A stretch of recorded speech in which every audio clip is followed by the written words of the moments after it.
Sige, lahat tayo.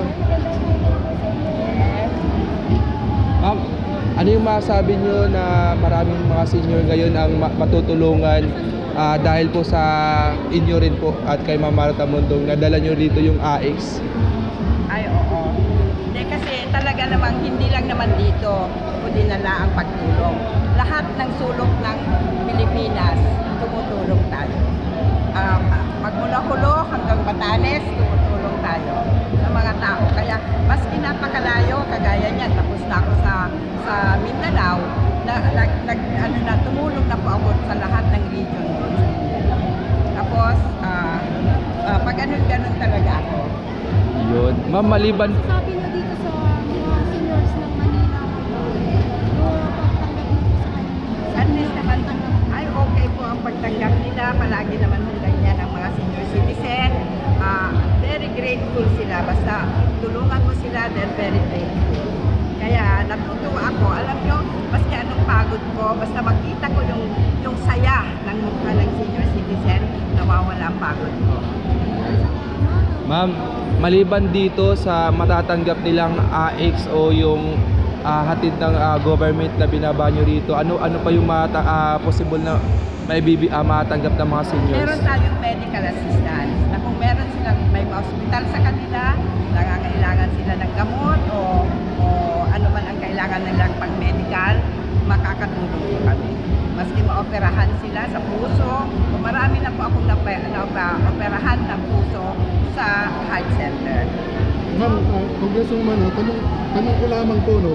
Di ba 60 years old, automatic po ay member na ng PhilHealth? So, wala po ba silang gagawin para maging 60 years old po, 60. 60? So, wala po ba silang pipilapan ng form? Well, pwede naman silang mag-apply nung PhilHealth card. Pero, maski wala ko yan, basta senior citizen ka, automatic na member ka ng PhilHealth at ikaw ay may diskwento o libre sa hospital, government hospital. okay. Sa mga private hospital po ba, discount lang talaga ang maabay ng ating mga seniors? Meron, yes, meron yung 12% VAT, 20% senior citizen discount at saka PhilHealth. Sa public naman po, sa public. Depende nga, kaya yun ang inaano ko ngayon sa PhilHealth na lahat ng sakit na covered. Kasi sa ngayon, may mga sakit daw na covered lang, kaya yun ang pinaglalaban ko na lahat na ng sakit ay ma-cover. So for approval pa lang po ito, ma'am, yung lahat na? Yes, i-board pa lang nila. Yun, Kasi so meron silang no billing balance policy. Ibig sabihin doon, paglabas mo wala kang babayaran, di ba? Eh bakit may babayaran pa rin? Kaya yun ang pinaglalaban ko. Madam, regarding po sa pasaporte, no? So, ito po ba ay magiging wala na po siyang expiration? Well, nag-file ako ng bill na walang expiry ang passport ng mga senior citizen. Para sa ganun lifetime na, para hindi na sila mag-abala pa na magpaparenew. And I hope, papasa ito na magiging batas. Resolution lang naman ito. Okay. tanong. So, ma'am, mensahe na lang po sa ating mga minamahal na senior citizen.